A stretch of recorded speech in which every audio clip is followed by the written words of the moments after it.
I just started the camera and like so many cars are driving by that are mad loud. If cars drive by that are like blaring music, I'll try and cut it out so I don't like blast your eardrums with it. But okay, let me just start off by saying this. I had a good time looking at your chart for many different reasons.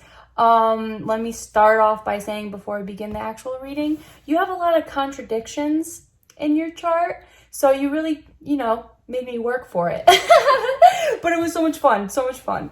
Let's start off by saying like my beliefs of astrology before I begin the reading. So I believe that your chart is literally the coding to you. Who knows if the reality we're living in is a simulation, like we can only suspect, but if it is a simulation, the birth chart is the coding to you, the person. And it's really amazing how the birth chart comes out in the person's life, because as above, so below. So how I'll do this reading for you is because I don't know your knowledge on astrology, so I'll do my best to explain each placement. But then the job of the astrologer is to take all the different positions of the planets and tie the knot together. Because anybody can go online and Google, like, what does it mean to be a Sagittarius? What does it mean to have the sun in the 11th house? What does it mean to have a Scorpio Venus? Like, you could Google that very easily. But the job of the astrologer, like I said, is to tie the knot together. So let's start off by saying that you are a Sagittarius sun.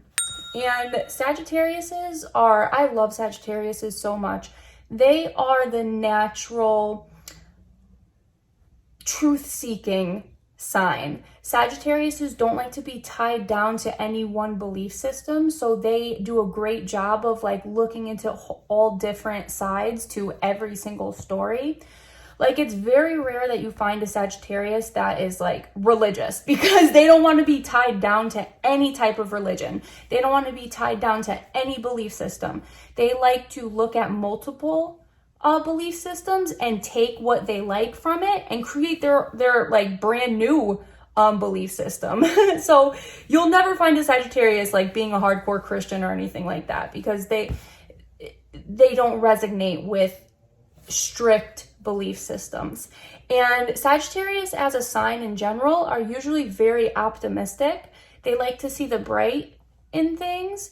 They are a joy to be around because they're not a pessimistic person. Like, you go around people and sometimes they just like to complain literally about everything.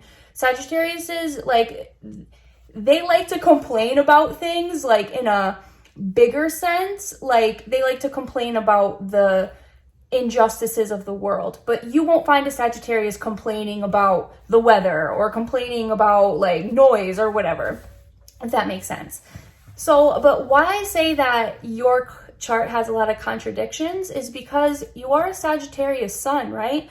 But you have a Capricorn rising, and your rising sign is kind of how you appear to the world. And the goal of the rising sign is to develop into it, develop your soul into the rising sign's energy. And Capricorn as a rising sign is, you need to develop into a stricter personality. Sagittarius and Capricorns are two very different zodiac signs. Capricorns are way more professional, strict by the books. They're very like disciplined too, and they like structure. Sagittariuses do not like structure.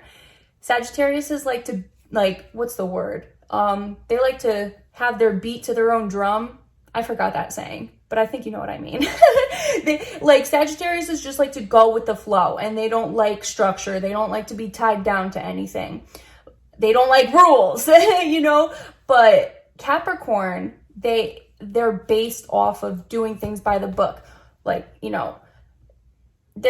like to describe Capricorns as kind of like that annoying boss maybe that people have. Like, that boss that's like, okay, you need to do this and you need to do that and you need to do it this way. Your job, and not to mention, you are not only a Capricorn rising, but you have your North Node in Capricorn. And your North, let me explain what the North and South Node is. You have a North Node, which is your soul's reasoning for coming to Earth this time around. Like, you want to develop into your North Node, but the North Node is not easy. Like, the characteristics that the North Node wants you to develop into, it doesn't come easy to you. What may come easy to you is the South Node. The North Node is always opposing a South Node. And it's the belief in astrology that your South Node is what you developed in a past life. And your South Node is in Cancer, in the 6th house. And the 6th house is kind of like slave labor. The 6th house can be defined as work, like not your career, not your public image, but your working career. So what this is saying to me is that your reasoning for reincarnating this life is not meant to be focused on work. Like, you're working for somebody else. Like, that's not the reason why you came here. I mean, you can say that for everybody. Like, oh, we didn't come just to work, pay bills, and, do structural things with our life. But, no, because if you had your North Node in the 6th house, I would be saying differently. I'd be saying your role in this life is to be a good worker for somebody else. But I'm going off track. Your North Node being in the 12th house in Capricorn is saying two very different things, because the 12th house is a very spiritual house. It's not religious. The 12th house represents like the unconscious, going within, like finding your true purpose within, not looking outside for it, but literally finding it within. You not only have your North Node in the 12th house, but you have your Jupiter and your Moon in the 12th house. And it's very important to remember that when you have all these planets in the 12th house and have 12th house energy, you need to spend some time like being isolated, because you soak up everybody's energy. Whenever you have planets in the 12th house, that makes you very empathic. So when you are empathic, you literally soak up all the energies in the world, and that can drain you. That could really drain you. So it's very important for people that have planets in the 12th house to learn how to isolate. And a lot of people with planets in the 12th house like to take psychedelics. I'm not gonna lie. Me and you are very similar in a couple ways, because I also have my moon in the 12th house and I have my sun in the 11th house. And I'll get to what that means in a couple minutes. But when you have your moon in the 12th house, like I said, your emotion is, because the moon rules your emotion, how you feel on the inside. And you have a Sagittarius moon too. So not only is your ego a Sagittarius, but your inner you is a Sagittarius. So you don't like to be tied down. Like, you don't want to be tied down to anything. And when you have Jupiter in the 12th house, it's going to be very important to you to seek hidden knowledge, because the 12th house is like almost everything hidden. Hidden spirituality, you can't see that. The person within, the subconscious, that's hidden, you can't see that. Hidden knowledge, can't see that because the people don't want us to know about it. And Jupiter, whatever house it's in, it expands. And you're a Sagittarius, so Jupiter rules you. And so the thing about Jupiter being in Capricorn, though, it's hard because Jupiter falls in Capricorn. So your working success, like what you came to do, like to work, like for somebody else, like whatever job you may have, it's not going to give you fulfillment. Like, you're not going to feel fulfilled through your job. You may want to, because the South Node is in there and you always feel pulled to do South Node things. But, everybody has to work, I get that. But your soul's purpose isn't to focus on your career, working life. Let's talk about your sun being in the 11th house. Wherever your sun is in your chart, you need to focus on that in order to feel okay. And the 11th house rules groups, organizations, it rules the internet. And because you have your sun in there, you need to make sure that you are getting a message out to people, because not only is your sun in there, but you have your Mercury in there. And your Mercury symbolizes communication. It also symbolizes your thinking process. Anything communication based that needs mercurial influence. So, and you have your Mercury in Scorpio. When you have a Mercury in Scorpio, that means you have an intense message. Scorpio is the number one intense sign. Scorpio is like, I don't like to say the word dark, but they like to look for dark things. Like they are like the detectives. Scorpio wants to dig in the depths to find things, and you want to find secret knowledge because you're a Sagittarius. Sagittariuses always want to like find things. They want to find things out. And because you have all this Scorpio energy, Mercury, Venus, and Mars, all in Scorpio, midheaven in Scorpio as well, you want to find the darker hidden messages that aren't being told to people. And it's your soul's duty, according to your birth chart, it's your soul's duty to bring it to the public. Bring what you found to the public. You also have your Neptune in the 11th house. So you're able to tune in. You're able to tune in to society and how it works. Because Neptune, in a good sense, you can. I'll say that. In a bad sense, Neptune can make somebody illusionary and, have a blinder up. I don't know, you may not feel comfortable with large groups of people with Neptune being in here. But these placements play out differently over like your period of your life. So maybe early on in your life, you didn't feel comfortable with your friends, or you didn't feel comfortable with large groups of people. But it is your main duty to feed your sun, which is in the 11th house, and that is bringing that message to people. Now, I want to talk about your Venus being in Scorpio. Should I say the good things about it first or the bad things about it first? What do you think I'm going to do? Let me talk about the good things about Scorpio Venus. So, Scorpio Venus is very intense lovers. They're very intense lovers.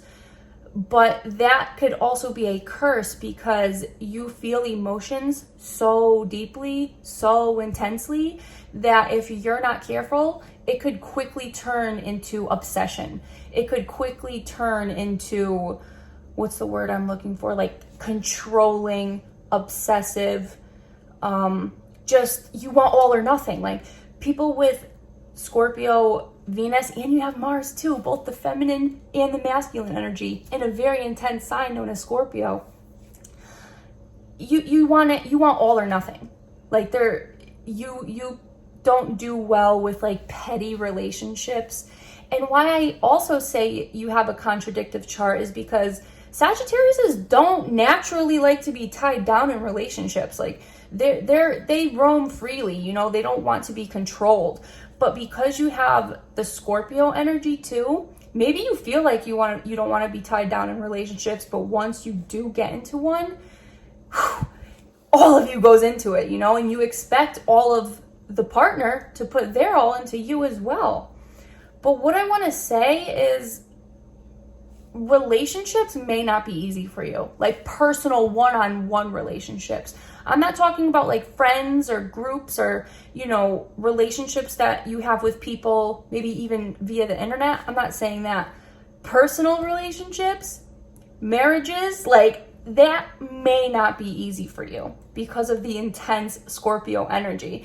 Now, you also have your Mars in Scorpio. That's a little better because Mars is exalted in Scorpio. Mars is at home in Scorpio, so that planet likes to be there. And Mars as a planet is your drive, and it's like the warrior for the sun. Like the Mars is the warrior. It is your action. It is your drive. And it being in Scorpio, you have great drive. Like you want to fight for the darkness that's being done because Scorpio is dark. And so you want to fight for that sun in order to bring that knowledge out. Now, let's not forget, you do have all these planets. You have your Mars and Venus in the 10th house. Don't mind me, I'm like looking at your chart. So you have your Mars and Venus in the 10th house. So your public image may be very important to you. That is probably what you fight for. That's what you find joy in, your public image. Now, this doesn't, people think that the 10th house means your career necessarily, but it doesn't. It means how people view you in the public eye. Your 6th house is more like what you do for work, your career. Like if you don't own your own business, that's the 6th house. The 10th house is just how people view you as a public figure. And people probably view you very intensely. You're probably an intense person, but also with an easygoing attitude, like a Sagittarius, because Sagittarius is just easygoing, you know, and that's you at your core. That is your sun. That is your moon. You are a Sagittarius, with but with a lot of Scorpionic influence and a lot of Capricorn influence, because Capricorn is your rising sign. But now let's get a little more complicated. Let's talk about some of the aspects that I see. You have your sun and your moon both opposing Saturn. And Saturn is a dark planet, a restrictive planet. But let's remember, you are a Capricorn rising, right? And the ruling lord of your rising sign is going to be a very important part in your chart. And Saturn rules Capricorn. So we need to pay attention to what Saturn's doing in your chart, and you need to, like, it may be an issue for you that you're going to have to develop over your life, work through. So because you are a Capricorn rising, your ruling planet of the chart is Saturn. Saturn is in the 5th house, which kind of really sucks, because the 5th house is like the fun house. The 5th house is like what you like to do to have fun, your creative abilities. The 5th house can also rule romances, not relationships, but like romance. Anything fun is the 5th house. And when you have a dark planet like Saturn in there, Saturn probably put a lot of restriction in you just letting loose and having fun. And this can come out differently for different people, but this could either symbolize that you didn't feel comfortable having fun, or early in life, your parents made it impossible for you to have fun, because let's not forget, it is opposing your sun and your moon. Normally, I don't like to link the sun and the moon to your parents because it really varies, but because they're both making that opposition to Saturn, your parents may have put a restriction on you. Like you may have felt restricted from your parents. Maybe they didn't nurture you enough. Maybe they were overly strict, because Saturn is a strict planet. And like I said, it can play out differently, but you may have some deep core issues with your parents, both of them too, because the moon represents the mom and the sun represents the father, and they're both making that opposition. Don't mind me, I like smoke my vape while I'm doing this. So like if I'm smoking it too much, I'll cut some of the shit out. But okay, so I'm looking at Saturn. I'm trying to get like an intuitive feel from Saturn being in your 5th house. When you have Saturn in the 5th house, how this can play out later in life is because you may have suffered from lack of fun in your life. When you get older, you may feel guilty about having fun. You may think like you are wasting your time if you are just doing things like relaxing to have a good time. Being a Capricorn rising too, this can make it so you want to be doing constructive things with your free time. Like you want to be working for something. You want to be working for a cause. You don't like this may not, you may not feel like you are doing society right by having fun. And you know, this is meant to be worked on throughout your life. So maybe you felt this way at one time, but maybe you let loose now. I don't know. But it is the coding to you that you need to learn to have fun. You need to learn to let loose. You need to learn just to like do random things and like that don't have a cause to them. and feel okay about doing that. So remember when I messaged you and I said you have so many things indicating to a conspiracy theorist? Let me tell you about another big indicator to me. So let's look at the 9th house. The 9th house is all about higher learning, greater learning, like not learning superficial things like school learning. This is learning about all different cultures, about all different areas of life that people really don't always talk about. And you have Pluto and Uranus in that house. Where do I start? So Uranus as a planet is very unpredictable, is very unsteady, but it's also the planet of rebellion. So you want to rebel against all things that are of higher learning, like any religion, because the 9th house can also rule certain religious beliefs. It's higher learning, shit that you really don't learn in school. So Uranus being in there, you're not a religious person. That's for sure. Like, you don't want to be tied down to any belief system. And because you have Pluto in there, Pluto is all about death and rebirth. You want to take all of your higher learning that you have learned and you want to kill it and you want to be reborn from it. Like, you want to change the way people think about certain things. Pluto is literally all about change, death and rebirth, and you want to change the way people think about things. You know what I mean? That is the simplest way. But you have the Pluto in Libra and the Uranus in Libra. And Libra is all about balance, the scales. So you probably do a good job at looking at both sides. You will understand both sides, but still at the end of the day, you make your own decision on what side you think is right. But you know both sides. And that's the beauty of it. Because some people, they won't even look into both sides. They'll just hear one thing and automatically believe it. And that's going off blind faith. No, you actually know the details of everything. Like, you want to know the details of everything. And then you make up your mind based off of the facts. And that's a great quality to have in somebody.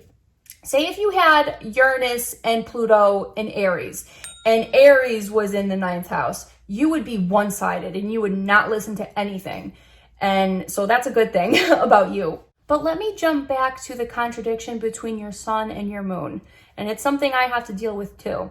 Because your sun is in the 11th house of groups, organizations, friends, internet, society at large, and your moon, your emotional well-being, is in the 12th house, which is hidden things, isolation, subconscious.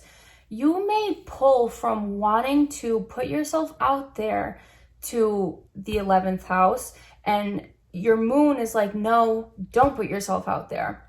So you have to learn to maintain balance of that. I'm sure you already do that. I'm sure you have dealt with this throughout your whole life, but it's very important that you feed both the sun and the moon. Don't isolate yourself completely, because then you won't be feeding your sun. But also, don't put yourself out there way too much, because then you wouldn't be feeding your moon. You know what I mean? And the moon and the sun are both in Sagittarius. So even when you do go into an isolative state, you still want to be optimistic. You still want to maintain, you still want to do research on things. You still want to study higher learning, because Sagittarius rules the 9th house. And remember when I said the 9th house also rules higher learning? So even when you are in isolative states, it's very important to do things that are going to be productive as a Sagittarius moon. And that could mean doing psychedelics, figuring out the inside of you, because the 12th house, like I said, so many hidden things it represents, and it also represents you, the inner you. And you want to explore. Sagittarius are explorers of everything. And it's important to maintain that when in isolation. But don't get lost in that. You still have duties to fulfill to the 11th house of groups and organizations. So it's going to be important to take your knowledge that you have found within that isolation time and bring it to the group at large and share your experience. The sun is the ego, and the sun shines. Like, you need to shine what you have learned in your isolation times from the moon, North Node, and Jupiter. And you have to remember that that is your duty, because the South Node is saying, like, don't get lost in your work life. Don't get lost like working your everyday job. Yeah, we have to work. We need to pay our bills, whatever. But don't base your life on that. You need to base your life off the 12th house, off the spiritual inner knowledge that you find, being that Sagittarius moon. But what this is also telling you, being a Capricorn rising, having the North Node in Capricorn, having Jupiter in Capricorn, is you need to go about it in a structured way. Like, you want to present yourself as intelligent as, you know, a Capricorn. You want to present yourself as a Capricorn. That is one of your duties to try and fulfill this life. Because a lot of people that want to share the issues of the world, the issues of like all the dark shit that's being done, because god damn, you know I know you know the dark shit that's being done with fucking society and the government and everything. It's important to present that knowledge in a Capricorn manner, and because that's your rising sign and your North Node is in Capricorn. And so you want to make sure you have a good structured reason why you believe what you believe in. Like, you can't just put out, this is telling you, like, don't just say something like, oh, this is happening, and don't just leave it at that. You need to give reasonings behind it, because Capricorn is all about showing the facts, not just like belief systems. Sagittarius, it is factual Capricorn. So it's going to be a very important thing to balance that out factually and just intuitionally. 12th house. It's very confusing. I know you have a very confusing chart, very contradictive chart. So I'm trying my best to explain it. Now, there is an issue with communication, because you have your Chiron in the 3rd house, and the 3rd house rules communication. And Chiron is an asteroid, and it's known as the wounded healer. So earlier in your life, you may have faced a wound connected to the way you communicate. You may not have felt comfortable communicating your feelings or like what was on your mind. But the good thing about Chiron, it's wounded healer. So after you suffer the initial wound, you become a healer, and then you could teach people how to communicate and communicate your beliefs, communicate your side to the story, because everybody has their sides. And that is, your chart is literally screaming to me, you have a message to tell people. Whenever you have 11th house energy, especially when you have your Mercury in the 11th house, Mercury, communication. Chiron, 3rd house, wounded healer of communication. So you have a healing message to tell people. And that is your soul's purpose. Your soul's purpose. You're supposed to dig into the 12th house to get those messages. You need to dive into everything hidden within yourself, within society, and then bring it to society. 11th house, sun. So another thing I like to talk about with people is illnesses that you're more prone to. And being a Sagittarius, you are way more prone to like arthritis than any other sign. And also you have to be careful about diseases that aim towards like the hips, like your hips. Like, you could very well slip and fall and like break your hip, because Sagittarius just rules the hips, and you're just more prone to get any type of illness in that area itself. You have to be careful about falling, breaking a bone, breaking your hip. You also have to be careful around, this isn't true for everybody, but Sagittarius could rule like animals. So some Sagittarius are more prone to like getting bit by animals, but that's not true for everybody. I just like to say it just in case. Also, asthma could be a thing for Sagittariuses, so be careful with like the way like your breathing patterns. Sometimes you got to be careful with Sagittariuses, especially sleep apnea. So the way you breathe when you sleep may get worse as you get older, so you need to be careful. I gotta pee. Let me take a little break real quick because I have to use the little girl's room. Okay, I'm back. So let me say this. A lot of astrologers like to say, oh, because this person has a Sagittarius moon, that means that they are going to be like this and they're going to be like that. And they try to like box people in because they have certain placements. Like, oh, just because you have this placement, that means that's how you are.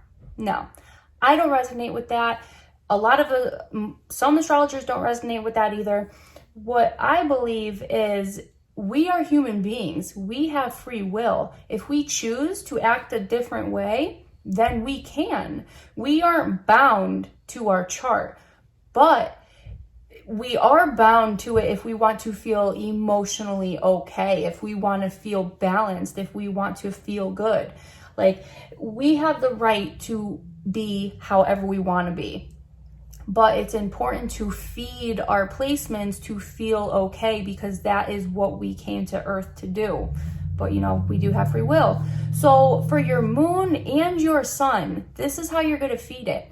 You need to be optimistic. Sagittarius is known for being optimistic.